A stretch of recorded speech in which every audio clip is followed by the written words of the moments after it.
Assalamualaikum warahmatullahi wabarakatuh. Innal hamdalillah nahmaduhu wa nasta'inuhu wa nastaghfiruh wa na'udzu billahi min shururi anfusina wa min sayyiati a'malina. May yahdihillahu fala mudilla lahu wa may yudlil fala hadiya lahu. Asyhadu an la ilaha illallah wahdahu la syarika lahu wa asyhadu anna Muhammadan abduhu wa rasuluh. Syekhul Islam Ibnu Taimiyah rahimahullah yang wafat tahun 728 Hijriah mengatakan ilmu adalah apa yang dibangun di atas dalil, dan ilmu yang bermanfaat adalah ilmu yang dibawa oleh Rasulullah sallallahu alaihi wasallam. Terkadang ada ilmu yang tidak berasal dari Rasulullah, terkadang ada ilmu yang tidak berasal dari Rasulullah SAW, namun dalam urusan duniawi seperti ilmu kedokteran, ilmu hitung, pertanian, dan ilmu perdagangan. Kalau orang mau belajar boleh aja, nggak ada masalah. Tentang kedokteran, ilmu hitung, pertanian, boleh. Gitu. Setiap yang wajib bagi dia untuk dia belajar yaitu ilmu syar'i. Ini wajib untuk dia belajar. Artinya dia sekarang kuliah, umpamanya dia kuliah di kedokteran, dia kuliah di pertanian atau perdagangan, dia kuliah umpamanya. Tapi tetap nggak dia wajib menuntut ilmu syar'i? Wajib nggak? Wajib. Apakah dia sebagai mahasiswa, dia sebagai guru, sebagai dosen, orang tua, anak, orang kaya, miskin, pejabat, presiden, atau dia alat negara, semuanya wajib menuntut ilmu syar'i, semuanya wajib. Gitu. Jadi jangan kemudian orang menyangka bahwa saya sudah nuntut ilmu di kedokteran, tetap wajib. Atau udah jadi pejabat, saya nggak nuntut ilmu lagi, wajib nuntut ilmu syar'i. Setinggi apapun kedudukannya dia wajib nuntut ilmu. Sampai pernah Khalifah Harun al-Rashid itu ingin Imam Malik datang ke rumahnya untuk mengajarkan tentang agama ini. Kata Imam Malik, al-ilmu yu'ta wa la ya'ti. Ilmu itu didatangi bukan mendatangi. Orang belajar datang ke masjid. Dia pejabat, dia alat negara, dia orang tua, dia dosen, dia orang kaya, tetap wajib datang ke masjid. Thalabul ilmi. Dan itu yang dilakukan para ulama sejak zaman dahulu. Enggak dibedakan, enggak ada perbedaan orang kaya, orang miskin, enggak ada. Semua pengajian sama kaum muslimin ini. Di masjid untuk semua manusia. Enggak dibedakan. Itu harus diperhatikan masalah itu, karena penting ini. Karena banyak orang udah mulai membedakan gitu. Kalau orang miskin ngajinya di masjid, orang kaya di hotel. Dalam Islam nggak ada seperti itu, nggak ada. Dan itu dilarang dalam syariat yang seperti itu. Karena ada ayat yang turun dengan sebab itu, yang Nabi menghususkan bahwa orang-orang kaya yang ditinggalkan orang-orang miskin, Allah turunkan ayat. Itu waktu di Mekah itu. Jadi ini harus perhatikan. Sekarang kita bahas tentang ilmu yang bermanfaat. Itu dibangun di atas dalil. Kalau sebutkan dalil apa itu? Al-Quran dan Sunnah. Dan ilmu yang bermanfaat adalah ilmu yang dibawa oleh Rasulullah SAW. Imam Ibn Rajab Al-Hambali rahimahullah yang wafat tahun 795 Hijriah. Beliau mengatakan ilmu yang bermanfaat akan menuntun kepada dua perkara. Untuk perhatikan ini. Semuanya perhatikan, yang di atas, di bawah, semuanya perhatikan. Ilmu yang bermanfaat akan menuntun kepada dua perkara. Yang pertama, mengenal Allah tabaraka wa ta'ala dan segala apa yang menjadi hak Allah berupa nama-nama yang indah, sifat-sifat yang tinggi, dan perbuatan-perbuatan yang agung. Hal ini mengharuskan adanya pengagungan, rasa takut, rasa cinta, rasa harap, dan tawakal kepada Allah, serta ridho terhadap takdir dan sabar atas segala musibah yang Allah berikan. Nanti saya akan jelaskan. Yang kedua, mengetahui segala apa-apa yang diridhoi dan dicintai oleh Allah Azza wa Jalla, serta mengetahui segala apa yang dibenci dan dimurkainya, berupa keyakinan, perbuatan yang lahir dan batin, serta ucapan. Hal ini mengharuskan orang yang mengetahuinya untuk bersegera melakukan segala apa yang dicintai dan diridhoi oleh Allah Jalla wa'ala, dan menjauhi segala apa yang dibenci dan dimurkainya, apabila ilmu itu menghasilkan hal ini bagi pemiliknya, maka ilmu itu adalah ilmu yang bermanfaat. Kapan saja ilmu itu bermanfaat dan menancap di dalam hati, maka sungguh hati itu akan merasa khusyuk, takut, tunduk, mencintai dan mengagungkan Allah Azza wa Jal. Maka jiwa merasa cukup dan puas dengan sedikit yang halal dari dunia dan merasa kenyang dengannya, hingga hal itu menjadikan qanaah dan zuhud terhadap dunia. Ini dari buku atau dari kitab Fadlu Ilmi Salaf. Jadi dijelaskan oleh Imam Ibn Rajab di dalam kitabnya Fadlu Ilmi Salaf, bukunya tipis ini, Fadlu Ilmi Salaf oleh Imam Ibn Rajab. Beliau sebutkan tentang ilmu yang bermanfaat. Jadi ilmu yang bermanfaat menunjukkan kepada dua perkara. Yang pertama itu yaitu ma'rifatullah wa ma yastahiquhu min al-asma'il husna wa sifatil ula wal af'al al-bakhirah, wa dhalika yastalzimu ijlalahu wa 'idhamahu wa khasyatahu wa mahabatahu wa mahabbatahu wa raja'ahu wa tawakkul 'alaihi wa ridha bi qada'ihi wa sabra 'ala bala'ihi. Jadi yang pertama itu ilmu yang bermanfaat menunjukkan kepada yang pertama dia mengetahui mengenai Allah yang menjadi hak Allah. Hak Allah apa? Dalam hadis Mu'adz bin Jabal, ay ya'buduhu wa la yusyriku bihi syai'a. Hak Allah itu yang wajib dipenuhi oleh hambanya. Jadi haqullahi 'alal ibad ay ya'buduhu wa la yusyriku bihi syai'a. Hak Allah atas hambanya agar hamba ini semuanya beribadah hanya kepada Allah saja dan tidak boleh mereka menyekutukan Allah dengan sesuatu. Ini hak Allah yang paling besar. Ini yang wajib diperhatikan oleh orang yang menuntut ilmu, yang belajar agama. Maka yang pertama itu dia harus beribadah hanya kepada Allah, mentauhidkan Allah, mengikhlaskan ibadah itu hanya kepada Allah. Tidak boleh dia menyekutukan Allah dengan sesuatu pun juga. Kemudian dia mengagungkan nama-namanya dan sifat-sifat Allah. Dia wajib menetapkan semua nama dan sifat Allah. Wajib dia menetapkan semua nama dan sifat Allah, wajib ditetapkan. Dan dia tidak boleh mengingkari nama dan sifat Allah. Tidak boleh dia mentakwil nama dan sifat Allah. Tidak boleh dia menyamakan Allah dengan makhluknya. Dan tidak boleh dia menanyakan tentang bagaimana sifat Allah. Dia wajib menetapkan apa-apa yang Allah tetapkan, dan dia wajib menafikan apa-apa yang Allah nafikan dan juga dinafikan oleh Rasulnya SAW. Jadi nama-nama yang indah dan sifat yang tinggi. Kemudian juga perbuatan-perbuatan Allah yang agung, kita wajib menetapkannya. Hal ini mengharuskan adanya pengagungan kepada Allah, rasa takut kepada Allah. Jadi seorang yang menuntut ilmu dan ilmunya bermanfaat, dia takut kepada Allah. Dan ini sudah saya sebutkan bahwa dikatakan oleh Imam Ahmad, aslul ilmi khasyatullah, bahwa pokoknya ilmu itu adalah takut kepada Allah.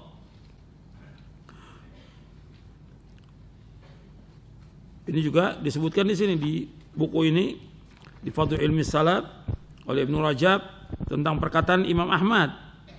Imam Ahmad mengatakan aslul ilmi khasyatullah, pokoknya ilmu itu adalah takut kepada Allah Subhanahu wa ta'ala.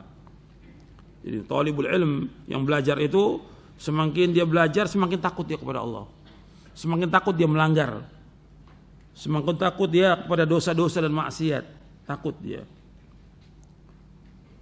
Kemudian cinta kepada Allah, mengharap hanya kepada Allah, dia tawakal kepada Allah, dia ridho terhadap takdir Allah, dan sabar atas segala musibah. Itu yang pertama. Dia mengenal Allah dan dia mengharuskan untuk takut, cinta, harap, tawakal, kemudian ridho dengan takdir Allah. Dan ini masuk rukun iman, antu'mina bil qadari khairihi wa syarri. Engkau beriman kepada qadar baik dan buruk. Wajib mengimani. dan sabar. Yang kedua, dia mengetahui. Yang kedua itu al-ma'rifatu bima yuhibbuhu wa yardahu wa ma yakrahuhu wa yuskhituhu min al-i'tiqadati wal a'mali adh-dhahirati wal batinati wal aqwali fayujibu dzalika liman 'alimahu al-musara'ata ila ma fihi mahabbatullah wa ridahu wat taba'udu amma yakrahu wa yaskhatuhu. Dijelaskan oleh Imam Ibnu Rajab. Yang kedua, mengetahui segala apa yang diridhoi dan dicintai oleh Allah, serta mengetahui segala apa yang dibenci dan dimurkai oleh Allah, berupa keyakinan, perbuatan yang lahir dan batin, serta ucapan. Jadi dia harus mengetahui apa yang Allah ridhoi. Seperti nuntut ilmu, Allah ridho. Salat yang 5 waktu, Allah ridho. Dia mengeluarkan zakat, Allah ridho. Dia berpuasa di bulan Ramadan, Allah ridho. Dia menunaikan ibadah haji, Allah ridho. Dia berbakti kepada kedua orang tua, Allah ridho. Karena ini wajib. Berbakti kepada orang tua wajib. Bahkan Allah menyebutkan setelah mentauhidkan Allah, berbakti kepada orang tua. Wa'budullaha wa la tusyriku bihi syai'a wa bil walidaini ihsana. Dalam beribadah hanya kepada Allah, jangan berbuat syirik, dan dalam berbuat baik kepada orang tua. Diperhatikan, Allah ridho, dan keridhaan Allah tergantung kepada keridhaan kedua orang tua. Ridullah fi ridul walidain wa sakhatullah fi sakhatil walidain. Ridhonya Allah tergantung kepada keridhaan orang tua, dan murkanya Allah tergantung dari kemurkaan orang tua. Perhatikan itu. Artinya keridhaan Allah tergantung kepada keridhaan kedua orang tua, kemurkaan Allah tergantung kepada kemurkaan kedua orang tua. Jadi kita harus tahu tuh apa yang Allah cintai dan apa yang Allah benci dan Allah murkai. Berupa keyakinan, i'tiqad. I'tiqad, keyakinan, ya kita mengimani tentang rukun iman yang 6. Kita meyakini tentang definisi iman menurut ahlu sunnah. Kita meyakini tentang apa-apa yang Allah tetapkan, takdirkan, dan masalah-masalah yang gaib yang kita wajib meyakini. Juga perbuatan yang lahir dan batin serta ucapan. Ada ucapan yang Allah benci, ada ucapan yang Allah ridhoi. Kita harus tahu itu semuanya. Ucapan yang Allah benci seperti apa? Memfitnah, mengadu domba, kemudian ghibah, dan yang lainnya banyak itu. Berdusta, itu perkataan yang Allah benci, ucapan yang Allah benci. Atau melaknat, mencaci maki. Jadi harus kita tahu tuh. Kalau amal-amal itu sudah saya sebutkan tadi. Hal ini mengharuskan orang yang mengetahuinya untuk bersegera melakukan segala apa yang Allah cintai. Jadi apa yang Allah cintai? Yang pertama yang Allah cintai semua yang wajib. Kemudian setelah itu yang sunnah. Semua yang wajib itu, yang Allah wajibkan, itu semua dicintai Allah. Kemudian yang sunnah-sunnah. Dan menjauhi segala apa yang dibenci dan dimurkai oleh Allah. Yang pertama kali yang dibenci oleh Allah, semua yang dilarang oleh Allah. Larangan yang paling besar apa? Syirik. Kemudian durhaka kepada orang tua. Itu Allah benci itu. Durhaka kepada orang tua. Maka jangan sampai orang berbuat durhaka. Apabila ilmu itu menghasilkan hal ini, artinya dia melaksanakan apa yang Allah cintai, menjauhkan apa yang Allah, dia melakukan apa yang Allah cintai dan Allah redhoi, dan dia menjauhi apa yang Allah benci dan Allah murkai. Maka apabila ilmu itu menghasilkan hal ini bagi pemiliknya, maka itulah ilmu yang bermanfaat. Itu definisi ilmu kata Ibnu Rajab. Kapan saja ilmu itu bermanfaat dan menancap dalam hati, maka sungguh hati itu akan khusyuk, takut, tunduk, mencintai dan mengagungkan Allah. Maka jiwa merasa cukup dan puas dengan sedikit yang halal. Artinya dia merasa takut kepada Allah, tunduk kepada Allah, mencintai dan mengagungkan Allah. Dan dia merasa cukup dan puas dengan sedikit yang halal dari dunia ini. Dia nggak tamak pada dunia. Kalau dia orang yang berilmu, dia orang yang tafaqquh fid din, mestinya dia ini condongnya, hatinya ke akhirat, bukan dunia. Makanya orang alim itu orang yang memang hidupnya untuk akhirat. Sampai dikatakan oleh Imam Hasan Al-Basri. Dan ini ada di sini. Saya bacakan dulu penjelasannya Imam Hasan Al-Basri. Kata Imam Hasan Al-Basri, innamal faqihu wa az-zahidu fid dunya ar-raghibu fil akhirati al-basiru bidinihi al-muwadhibu ala ibadatihi. Itu ada di halaman 28. Perkataan Imam Hasan Al-Basri. Wa fi riwayatin qala alladhi la yahsidu man fawqahu wa la yaskharu mimman dunahu wa la ya'khudhu ala ilmin 'allamahu Allahu ajra. Kata Imam Hasan Al-Basri yang wafat tahun 110 Hijriah, halaman 28. Orang yang faqih hanyalah orang yang zuhud terhadap dunia. Zuhud kata Syekhul Islam itu meninggalkan apa yang tidak bermanfaat di akhirat. Zuhud artinya meninggalkan apa yang tidak bermanfaat di akhirat. Bukan berarti dia tidak mencari nafkah, tidak kerja. Bukan. Tetap dia mencari maisha, tapi dia meninggalkan apa yang nggak bermanfaat. Apa yang nggak bermanfaat? Ditinggalkan. Yang nggak bermanfaat di akhirat, dia tinggalkan. Artinya dia, umpamanya, saya ambil contoh tentang zuhud ini. Dia punya mobil, kebutuhannya dia mobil itu 3. Buat dia, istrinya, anaknya, itu kebutuhan. Sekarang dia punya mobil 6. Yang 3 manfaat apa tidak? Gak manfaat, dijual. Dijual, disedekahkan. Kalau disedekahkan manfaat kan di akhirat? Manfaat. Sekarang seorang wanita, dia punya perhiasan emas. Yang dipakai itu yang di telinganya, di tangannya, di lehernya, itu yang dibutuhkan oleh dia. Tapi kalau dia simpan sampai 1 kilo, manfaat nggak? Nggak manfaat. Makanya sisanya dijual. Untuk apa? Untuk ibadah haji, untuk umroh. Kalau dia sudah haji umroh, ya dia sedekahkan buat kaum muslimin. Artinya dia nyimpan emas sebanyak itu tidak bermanfaat di akhirat. Akan berat nanti pertanyaan di akhirat. Paham nggak ini? Maksudnya zuhud. Paham ya? Ya. Itu contoh yang gampang. Gitu. Artinya meninggalkan apa yang tidak bermanfaat di akhirat. Bukan berarti dia nggak usaha, nggak ini. Tetap dia usaha mencari nafkah. Tapi dia harus tetap pokoknya dia ibadah kepada Allah. Jangan dikorbankan ibadah dia dengan usahanya dia. Kemudian dia sangat mengharapkan kehidupan akhirat. Dia mengetahui agamanya. Kalau orang mengharapkan kehidupan akhirat, tujuan hidupnya untuk akhirat sudah. Dia melakukan apa saja, bagaimana dia masuk surga, dia terhindar dari api neraka. Dan itu yang terus diingatkan oleh Allah Al-Quran dan diingatkan oleh Rasulullah SAW. Kemudian mengetahui agamanya. Kalau orang mengetahui agama, diam aja atau belajar? Belajar. Atau main sepeda? Main motor? Belajar. Bukan main motor. Bukan belajar memanah, belajar agama. Quran dan sunnah lah pahami salaf. Dia harus belajar. Sudah berapa kitab yang dia baca? Sudah tamat belum dibaca Al-Quran? Sudah tamat belum baca hadis? Dia sudah tamat belum kitab-kitabnya para ulama? Belum, baca. Tiap hari minimal 2 jam atau 4 jam. Ada saya sebutkan di sini. Minimal seorang thalibul ilmu membaca 2 sampai 4 jam sehari itu. Minimal. Harus baca, belajar. Lebih banyak belajarnya daripada yang lain. Karena Allah yang memerintahkan demikian dalam Al-Quran. Yang tadi sudah kita berdoa, wa qur rabbi zidni ilma. Qul hal yastawi alladziina ya'lamuna wal ladziina la ya'lamun. Itu ayat itu semuanya agar kita belajar agama. Sungguh-sungguh belajar.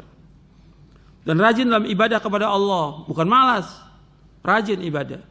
Artinya nuntut ilmu ibadah, harus rajin dia. Berbakti pada orang tua juga demikian. Salat yang wajib, salat yang sunnah, salat malam, baca Al-Quran. Itu harus dia rajin dalam ibadah. Dalam riwayat yang lain disebutkan oleh Imam Hasan Al-Basri juga bahwa orang yang faqih, orang yang berilmu, yang dalam ilmunya, ia tidak iri terhadap orang yang berada di atasnya. Tidak sombong terhadap orang yang berada di bawahnya. Dan tidak mengambil imbalan dari ilmu yang telah Allah ajarkan kepadanya. Nah, ini penting nih untuk para da'i, para ustadz ini. Dia dalam mengajar nggak ngambil imbalan. Dia ngajar karena Allah. Seperti perkataan Abul Aliyah rahimahullah, "Alim majjanan kama ulimta majjanan." ajarkan ilmu dengan gratis sebagaimana engkau mendapatkan ilmu dengan gratis. Ajarkan ilmu ini. Karena Allah yang dicari oleh dia akhirat bukan dunia. Dunia, uang yang diberikan, amplop yang diberikan 500.000, 1 juta, 10 juta atau 50 juta, nggak ada artinya dibandingkan dengan akhirat yang dia cari. Mestinya orang yang berilmu berpikir tujuan hidupnya dia akhirat bukan dunia. Dunia nggak ada arti apa-apa. Dunia lebih jelek dari bangkai kambing. Ilmu yang Allah berikan kepada dia sedikit, dia wajib ajarkan kepada manusia, tapi jangan minta imbalan. Karena apa? Semua nabi, semua rasul alaihi wassalatu wassalam yang kedudukannya paling tinggi dan dakwahnya masya Allah, mereka minta upah apa tidak? Ya minta upah mereka. Sama sekali nggak minta upah. La as'alukum alaihi ajra. Aku nggak minta upah dari dakwahku ini. La as'alukum alaihi min ajr in ajri ila rabbil alamin. Aku nggak minta upah dari dakwahku. Upahku Allah yang menanggung. Itu orang beriman seperti itu. Tujuan hidupnya akhirat bukan dunia. Ini perkataan Imam Hasan Basri dan dia praktekkan. Para ulama salaf mempraktekkan. Seperti itu. Enggak seperti sekarang, udah sibuk, pikirannya udah bukannya ngajar, bukan dakwah. Ya. Ini berapa yang sudah sekolahnya di Libya yang lainnya ya. Kalau ngomongnya sudah bukan lagi bicara dakwah bagaimana mengajak orang ke akhirat, ke sorga. Kita lihat manusia ini, bagaimana kondisinya dan bagaimana amplopnya. Dan ini sudah bukan satu rahasia lagi. Itu diantara mereka ngomong setiap hari seperti itu deh. Ya, bagaimana barokah ilmunya, bagaimana manfaat ilmunya. Mesti nggak begitu seorang dai itu. Dia bicara bagaimana kita mengajak orang ke jalan Allah yang dengan itu kita dapat ganjaran. Yang menyelamatkan kita dari api neraka. Dimasukkan kita ke sorga dengan sebab itu. Bukan uang yang dicari. Bukan. Sekarang ceramah sehari 2 kali. Ketika ditanya konten ceramah, antum paham nggak diajarkan?